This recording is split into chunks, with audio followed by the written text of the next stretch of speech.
નમસ્કાર, મંતવ્ય ન્યૂઝમાં આપનું સ્વાગત છે ને હું છું આપની સાથે હિરલ। આજે ઉજવણીનો દિવસ છે, જશ્નનો દિવસ છે, 11 વર્ષની કરેલી કામગીરીનો દિવસ છે। આજે ભાજપનો દિવસ છે, ભાજપની વિકાસ ગાથાનો દિવસ છે, કારણ કે આજે મોદી સરકારના ત્રીજા કાર્યકાળને 1 વર્ષ પૂર્ણ થયું। આ સાથે જ મોદી સરકારના 3 કાર્યકાળના કુલ 11 વર્ષ પૂર્ણ થયા છે। મોદી સરકારના 11 વર્ષ પૂરા થવા પર પીએમ મોદીએ સોશિયલ મીડિયા એક્સ પર એક વિડીયો પોસ્ટ કર્યો છે અને કહ્યું છે કે છેલ્લા 11 વર્ષમાં કેન્દ્રમાં એનડીએ સરકારે મહિલાઓના નેતૃત્વ હેઠળ વિકાસની વ્યાખ્યા બદલી નાખી છે। તો બીજી તરફ મોદી સરકારના 11 વર્ષ પૂર્ણ કર્યાના પ્રસંગે ભાજપ અધ્યક્ષ જેપી નડ્ડાએ સરકારના કામ, નિર્ણયો અને નીતિઓ વિશે એક પ્રેસ કોન્ફરન્સમાં વાત કરી છે અને કહ્યું કે પરિવર્તન મોદી સરકારના સાહસભર્યા નિર્ણયનું પરિણામ છે। લોકોને મોદીજીના નેતૃત્વમાં વિશ્વાસ છે, માટે લોકો ગર્વથી કહે છે કે મોદી હે તો મુમકિન હે। એક તરફ એક ગુજરાતીએ દુનિયા બદલી નાખવાની વાતો હોય અને બીજી બાજુ વિરોધ પક્ષના આક્ષેપો હોય। એક તરફ ભાજપ તેના કામોનો શ્રેય ખાટી રહી છે અને બીજી તરફ કોંગ્રેસ ભાજપ સરકાર પર, મોદી સરકાર પર આરોપ લગાવી રહી છે, તેમના કરેલા વાયદાઓ યાદ અપાવી રહી છે। ત્યારે મોદી સરકારની કરેલી 11 વર્ષની કામગીરી અને નિર્ણયો અને વિરોધ પક્ષની નજરે જોવાતી એ અધૂરા, ખામી અને ત્રુટીઓ, ત્યારે શપથથી સંકલ્પ સુધી 3.0 તેની પર જ કરીશું આજનો સીધો સંવાદ।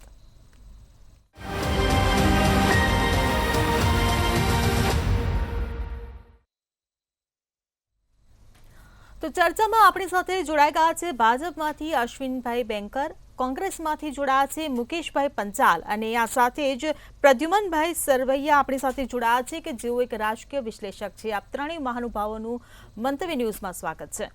સૌથી પહેલો મારો સવાલ અશ્વિનભાઈ આપને કે આજે મોદી 3.0 ને 1 વર્ષ પૂર્ણ થયું છે ને આ સાથે જ મોદી સરકારના 11 વર્ષ પૂર્ણ થયા છે, ત્યારે કઈ રીતે જોઈ રહ્યા છો તમે આ 11 વર્ષના કાર્યકાળને? લોકપ્રિય વડાપ્રધાન આદરણીય નરેન્દ્રભાઈ મોદીની દેશની વિકાસની ગાથા એના 11 વર્ષ પૂર્ણ। એક પણ દિવસ એમણે આરામ કર્યો હોય એવો એક દિવસ નહીં, એક પણ દિવસ એવો નહીં કે વિકાસ કાર્યો ન કર્યા હોય, દેશ કાર્યો ન કર્યા હોય। અનેકવિધ કાર્યો દ્વારા દેશને જે ઊંચાઈ પર પહોંચાડ્યો છે, ઊંચાઈ એટલે આજે ચોથી ઇકોનોમી બન્યા છીએ।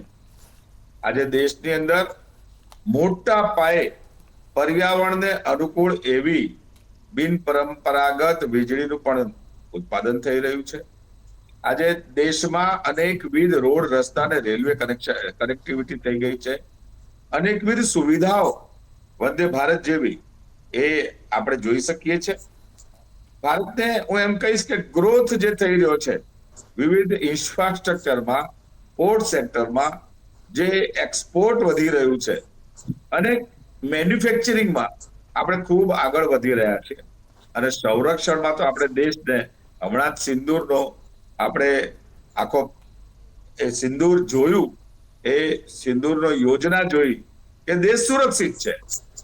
ગરીબો માટે પણ અનેક કલ્યાણવિધ યોજનાઓ બની અને હેપીનેસ ઇન્ડેક્સ વધ્યો છે। અનેક મકાનો મહિલાઓને મુખ્યમંત્રી આવાસ હોય, પીએમ આવાસ હોય એમાં મળ્યા છે અને હેલ્થ સેક્ટરમાં પણ અનેક રીતે 10 લાખ જેટલી સુવિધાઓ, મેડિકલ સુવિધાઓ ફ્રીમાં મળે। આ રીતે તમામ લોકોનો સુખાકારી માટે, સર્વાંગીણ વિકાસ કરવા માટે આદરણીય નરેન્દ્રભાઈ મોદી સાહેબે પ્રયત્ન કર્યો છે।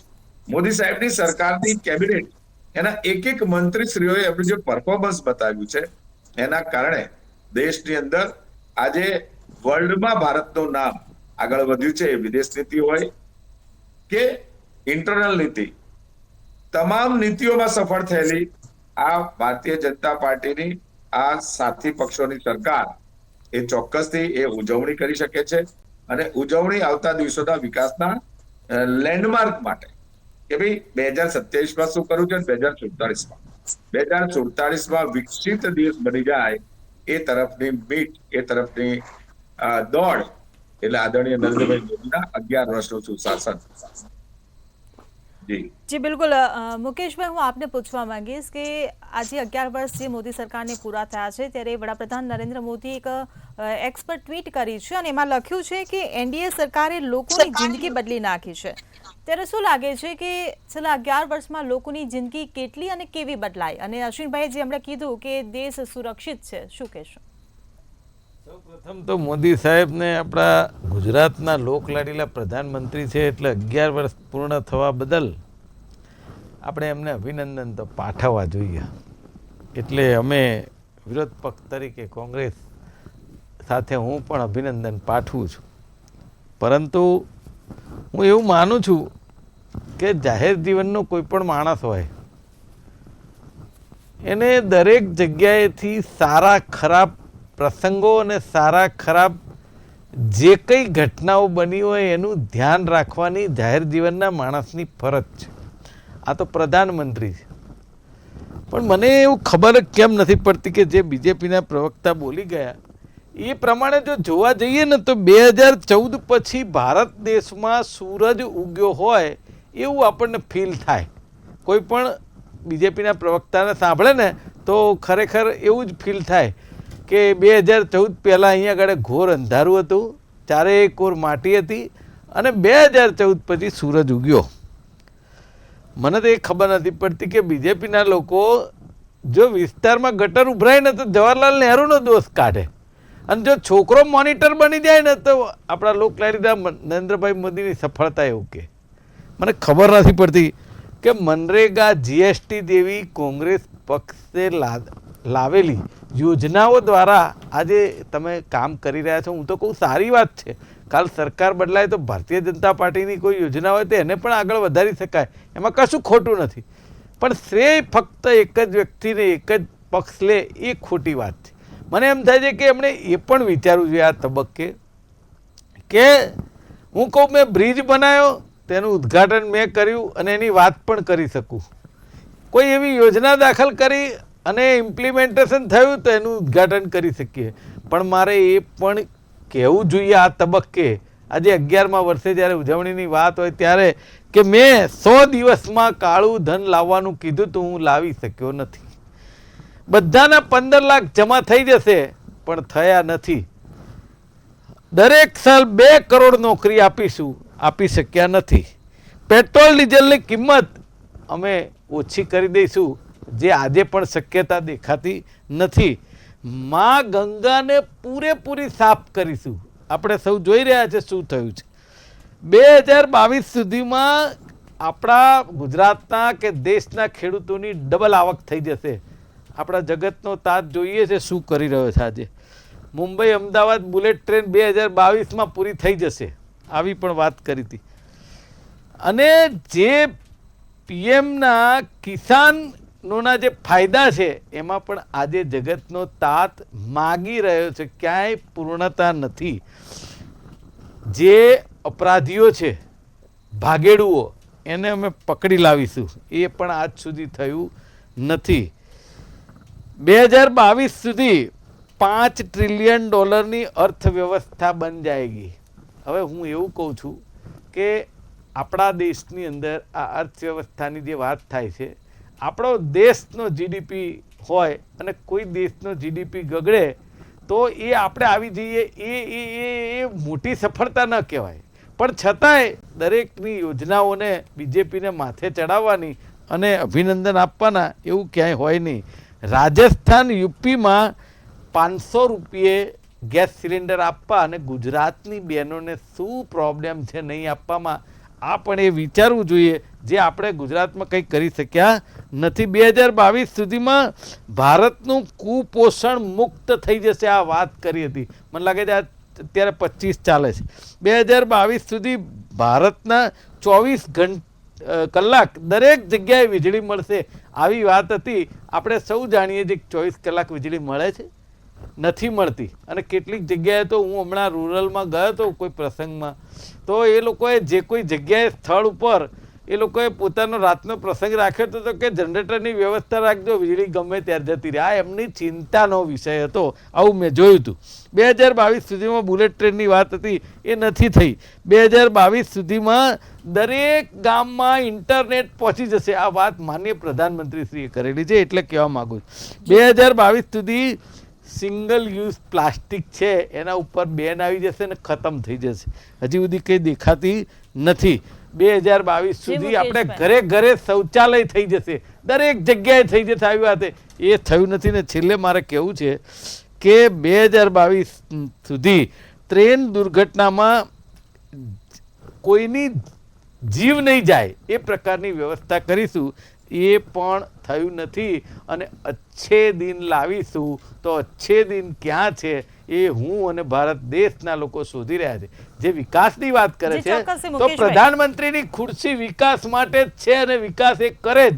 એ કઈ આરામ ન કરે કોઈ પ્રધાનમંત્રી. એટલે પ્રધાનમંત્રી તો કામ કરે જ. એટલે તો આપણે એમને ગુજરાતના છે લોકલાડીલા કહીએ. તમામ વાતોનો જવાબ આપણે અશ્વિનભાઈ પાસેથી લઈશું, પરંતુ એ પહેલા આપણે પ્રદ્યુમન ભાઈ જે આપણી સાથે જોડાયા છે એમને પૂછીએ કે રાજકીય રીતે કે શૈક્ષણિક રીતે કે પછી વિકાસની દ્રષ્ટિએ સારા નરસા પાસા કે સારા નરસા નિર્ણયોને આપ 11 વર્ષની મોદી સરકારની કામગીરીનું વિશ્લેષણ કઈ રીતે કરી રહ્યા છો?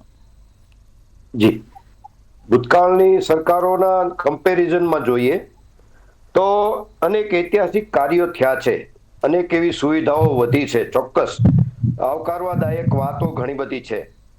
અને 11 વર્ષ જેવો રેકોર્ડજનક બિન કોંગ્રેસી શાસન પીએમ તરીકે રહેવો એક નવો રેકોર્ડ પણ નરેન્દ્ર મોદીજીએ બનાવ્યો છે, જેને પણ આપણે અભિનંદન દેવાને પાત્ર છે. પરંતુ હમણાં જે કોંગ્રેસના મિત્રોએ વાત કરી એ રીતે કોઈ વ્યક્તિ વિશેષની એટલે કે મોદીજીની સિદ્ધિઓ તરીકે અત્યારે આપણે બતાવવામાં આવે છે, જે રીતે પ્રજા સમક્ષ આપણે જઈએ છીએ.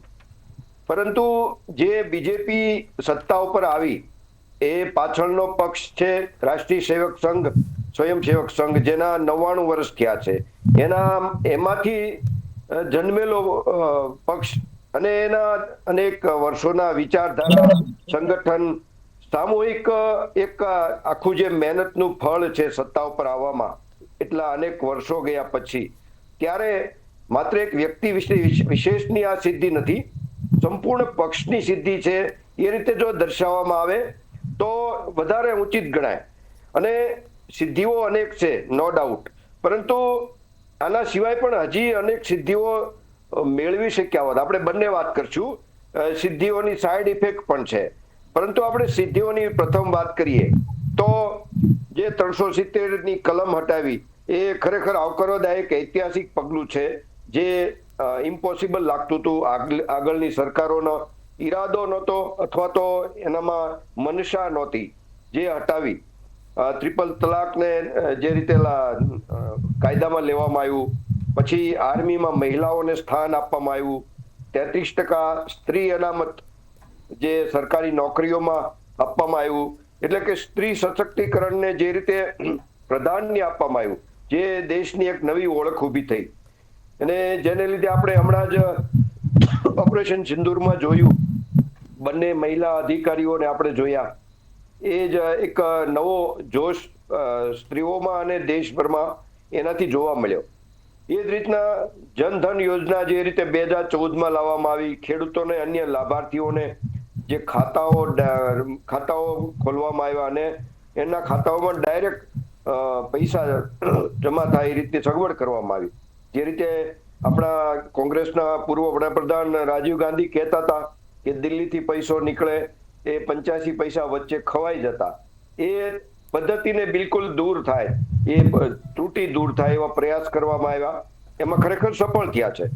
પછી કોરોનામાં બાદમાં જે 80 કરોડ લોકોને ફ્રીમાં અનાજ આપવામાં યોજના આપવામાં આવી, જે એક ઉપલબ્ધિ પણ કહી શકાય અને વિકાસ મોડલની એક આશ્ચર્યજનક સાઈડ ઇફેક્ટ પણ કહી શકાય. તો એને કે વિકાસ કઈ રીતે કહી શકવો કે જે દેશનો 80 કરોડ લોકો મફત અનાજ ખાતા હોય, એ પણ છતાંય મેક્સિમમ લોકોને યુઝફુલ થયું છે, એટલે એને આવકારદાયક કહી શકાય. પછી સ્વચ્છ ભારત મિશન છે, જેમાં 10 કરોડથી વધુ શૌચાલયો બનાવવામાં આવ્યા. એક ગંદકીની બાબત જે હતી એ અનેક રીતે એક નવું પગલું લીધું, એ આવકારવાદાયક છે. પછી મેક ઇન ઇન્ડિયા જે લાવવામાં આવ્યું, જે આર્મીમાં શસ્ત્રો, સંરક્ષણના શસ્ત્રો બાબત આપણે આત્મનિર્ભર થયા, અને આજે 60% શસ્ત્રો જે આપણા કુલ ઉપયોગમાં છે એના 60%નું પ્રોડક્શન દેશમાં જ થઈ રહ્યું છે, અને આવનારા દશકામાં એ 90% પ્રોડક્શન આપણા દેશમાં થશે. એટલે એક એ ખરેખર સરાહનીય વાત છે.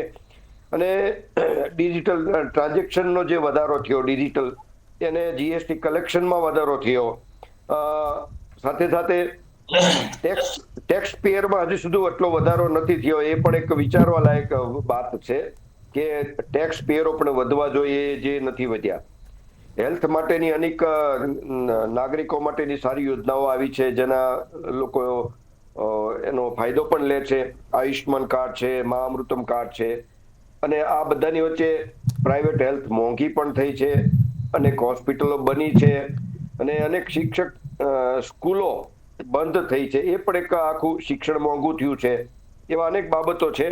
આકાશમાં જે સેટેલાઇટ આપણે લોન્ચ કર્યા, એમાં અનેક પરીક્ષણોમાં સફળ થયા છીએ, અને દેશને એક ચોથા સ્થાનેની મોટી ઇકોનોમી તરીકે સ્થાપિત કરવામાં આપણે સફળ થયા. એ અનેક એમના સિદ્ધિઓ કહી શકાય. જી બિલકુલ. બાકી હાજી, અને સિદ્ધિઓની સામે સાઈડ ઇફેક્ટ પણ ઘણી છે, આપણે નેક્સ્ટ સેશનમાં વાત કરશું. જી બિલકુલ.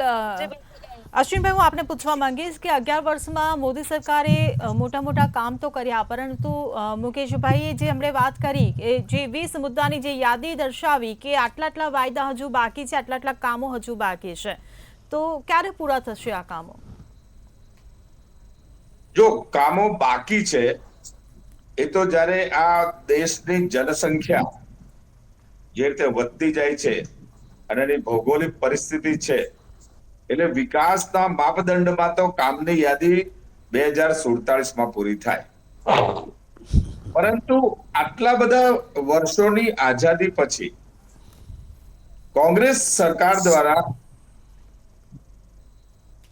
એટલા બધા કામો બાકી રહી ગયા જે ભારતીય જનતા પાર્ટી અને અમારી એલાયન્સની પાર્ટીએ કરવા પડ્યા. અને એ વાત સાચી છે, અને એટલા માટે જ આજે દેખાય છે કે દેશમાં વિકાસનો દોર, દેશમાં ડેવલપમેન્ટ, દેશની અંદર સુખાકારી, દેશમાં તમામ પ્રકારના પેરામીટરમાં ભારત આગળ આવી રહ્યું છે. અને એટલા માટે આપણે કહી શકીએ કે કોંગ્રેસના રાજમાં અંધારા હતા, ખાલી વાળું સમયે લાઈટ આવતી હતી અને માગણી થતી હતી કે ખાલી વાળું સમયે લાઈટ આપો ને. આજે 24 કલાક લાઈટ છે. એ વખતે આવા બિન પરંપરાગત ઉર્જાના સ્ત્રોતોનો વિચાર જ નહોતો કર્યો.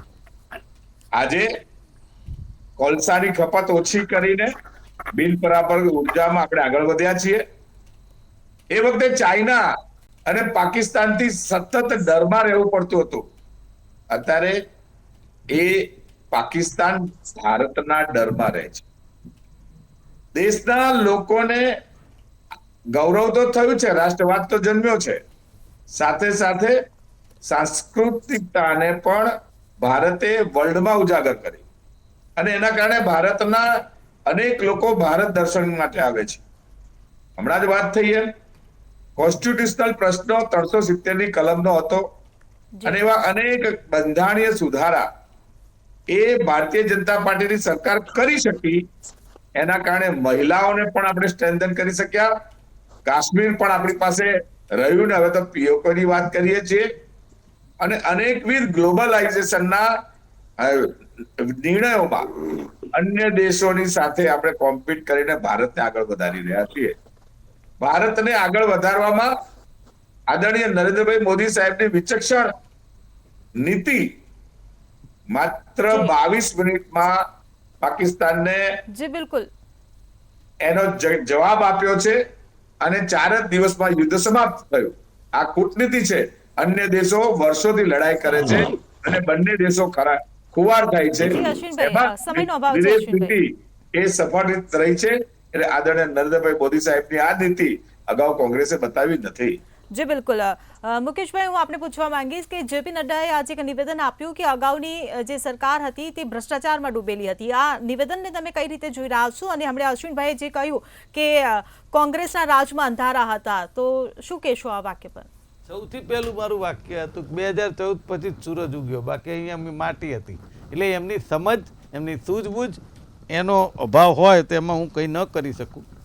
બીજી વાત એવી છે કે જેપી નડ્ડાજીએ જે કહ્યું એ પ્રમાણે મને એમ થાય કે તમને કંઈ દેખાય જ નહીં તો તમારે શું કરવાનું? તમે કૌભાંડની વાત કરો છો કે 2014ની અંદર જ્યારે સત્તા ઉપર આવ્યા લોકલાડીલા પ્રધાનમંત્રી અને જે આખી એમની જે ટોળકી હતી એ લોકો સત્તા ઉપર આવ્યા હતા ભ્રષ્ટાચારનું નામ દઈને, કૌભાંડની વાત કરીને.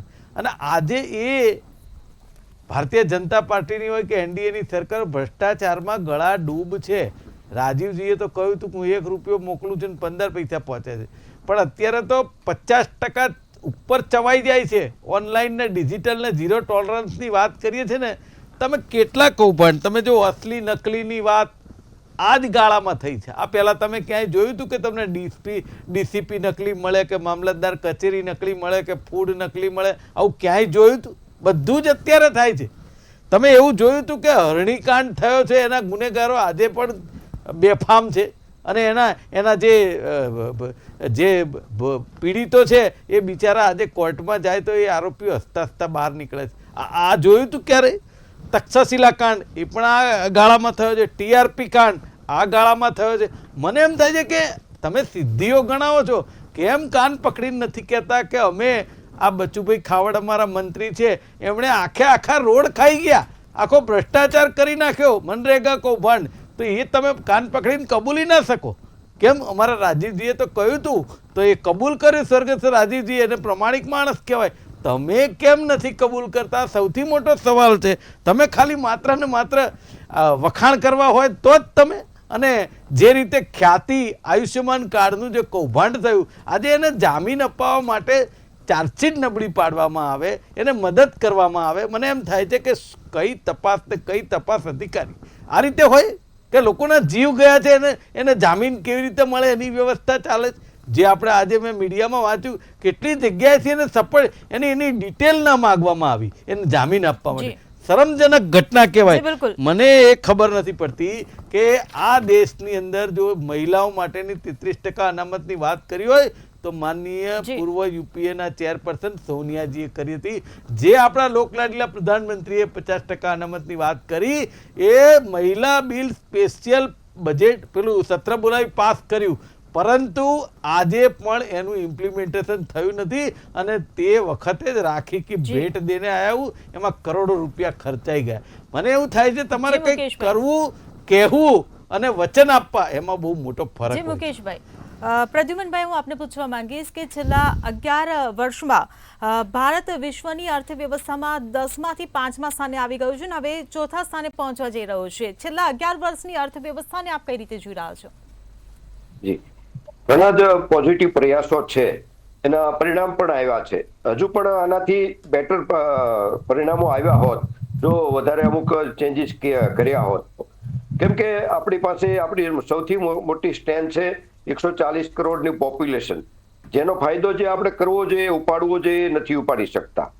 અને વાત કરી કે કોંગ્રેસની સરકારમાં ભ્રષ્ટાચાર નહોતો. ભ્રષ્ટાચાર તો કોંગ્રેસની સરકારમાં હતો અને અત્યારે પણ છે, પરંતુ જે 11 વર્ષ મળ્યા પછી પણ હજુ 2047 સુધીના શાસનની વાત છે, વિકાસની, પૂર્ણ વિકાસની, એ પીરિયડ વધારે મોટો કહેવાય, એક રાજકીય કહેવાય.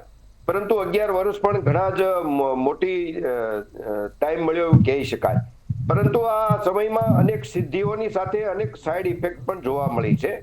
જેમાં સૌથી વધારે એક તો આટલી સિદ્ધિઓ મેળવ્યા પછી પણ હજુ પણ બેરોજગારીનું પ્રમાણ દેશમાં છે. આપણે ગુજરાતમાં ભલે પ્રમાણમાં ઓછું છે, મોંઘવારી એટલી જ છે, અને આવકમાં આર્થિક અસમાનતા વધી છે. દેશમાં મોટા ઉદ્યોગપતિઓનો વધુ ફાયદા થયા છે, એમની સંખ્યા વધી છે, એની સામે ગરીબો પણ વધ્યા છે.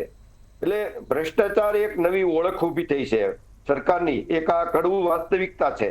અને સ્માર્ટ સિટી જે બનાવવામાં આવ્યું છે એની પણ અનેક ખામીઓ આપણે જોવા મળે છે. ચોમાસાઓમાં બજારોમાં જળબંબાકાર, પછી ઉનાળાઓમાં આ આરસીસી ને લીધે ટેમ્પરેચર જે તે શહેરોના વધવા, એટલે સ્માર્ટ સિટીના પ્રોજેક્ટમાં પણ અનેક ખામીઓ છે જેને સુધારવી જરૂરી છે. લોકશાહી પદ્ધતિમાં જોઈએ તો ઘણી ખામીઓ છે, નબળી પડી છે લોકશાહી પદ્ધતિ, અને અધિકારી શાસન પદ્ધતિ વધુ નજર આવી રહી છે. અને ખેડૂતોની વાત કરીએ તો ખેડૂતોની હાલત વધુ ખરાબ થઈ છે. એમને ડબલ ઉપજની વાતની બદલે ખર્ચ ડબલ થયો છે. ખેડૂતોના આત્મહત્યાના બનાવો બને છે, વીમા, વળતર, આવા બીજા અનેક આપણે જોઈએ છીએ, એ શક્ય નથી બનતું. ખેડૂતોની હાલત ખરાબ છે. હવે એ જ રીતે જોઈએ તો રાષ્ટ્ર વિરોધી વિચારધારા વાળી શક્તિઓ ક્યાંક ને ક્યાંક ઉપર આવી રહી છે, દેશની માટે આવનારું ભવિષ્ય બગાડે એ પ્રકારના માણસો પણ આપણે જોઈએ છીએ. અને આટલા વિદેશ પ્રવાસ કર્યા પછી આપણા માનનીય વડાપ્રધાન છીએ કે અનેક ઉદ્યોગપતિઓને આપણે અહીંયા રોકાણકારો તરીકે લાવ્યા પછી પણ હજી રૂપિયાની સ્થિતિ આંતરરાષ્ટ્રીય માર્કેટમાં સારી નથી. ડોલર વધારે મજબૂત છે. અને ભાઈ હમણાં આપણે વાત કરી હતી પીઓકે હજી આપણે પરત નથી લાવી શક્યા, અને સામે ચાઇના સાથેનો બોર્ડર વિવાદ હજુ પણ 11 વર્ષ પછી પણ સોલ્વ નથી થયો. જે રીતે આપણે ચાઇનાની સાથે મિત્રતા છે એવું આપણે કહીએ છીએ, આપણે વેપાર ચાઇના સાથે વધ્યો છે, પરંતુ જે પ્રશ્નો મૂળભૂત સોલ્વ થવા જોઈએ ચાઇના સાથેના એ નથી થયા.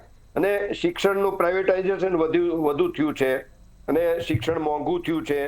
નોટબંધીનો ફાયદો આપણને અર્થતંત્ર ઉપર જોવા નથી મળ્યો, એટલે માત્ર પ્રજાને એની તકલીફો વધારે થઈ છે, એની કોઈ બીજો મોટો ફાયદો દેશને અર્થતંત્ર ઉપર જોવા નથી મળ્યો. અને રાષ્ટ્રીય લેવલે જોઈએ તો વિરોધ પક્ષ નબળો થયો છે, એ પણ એક લોકશાહીની નબળી બાબત કહી શકાય. અને સૌથી વિશેષ વાત કરીએ તો દેશમાં મીડિયાની સ્વતંત્રતા ઉપર અનેક શંકાઓ, પ્રશ્નાર્થ ઉભા થયા છે. જે ચોથું પરિબળ કહીએ છીએ દેશનું લોકશાહીનું, એ ક્યાંક ને ક્યાંક એની સ્વતંત્રતા ઉપર પ્રશ્નાર્થ ઉભા થયા છે. એવી અનેક બાબતો છે જે સિદ્ધિઓની સાઈડ ઇફેક્ટ બતાવે છે. હાજી જી બિલકુલ. આપ ત્રણેય મહાનુભાવો અમારી સાથે ચર્ચામાં જોડાયા બદલ આપનો આભાર. તો એક તરફ મોદી સરકારના 11 વર્ષની સિદ્ધિઓ છે, ઐતિહાસિક નિર્ણયો છે, 11 વર્ષની ઉજવણી છે, વાહવાઈ છે, અને બીજી તરફ વિરોધ પક્ષની નજરે ક્યાંક ને ક્યાંક ખામી છે, ત્રુટી છે. ત્યારે હવે આગામી સમયમાં જોવાનું રહ્યું કે સરકાર તે ત્રુટી પર, તે ખામી પર કાર્ય ક્યારે પૂર્ણ કરે છે. ચર્ચામાં હાલ બસ આટલું જ. ફરી મળીશું નવા વિષય સાથે. ત્યાં સુધી જોતા રહો મંતવ્ય ન્યૂઝ. નમસ્કાર.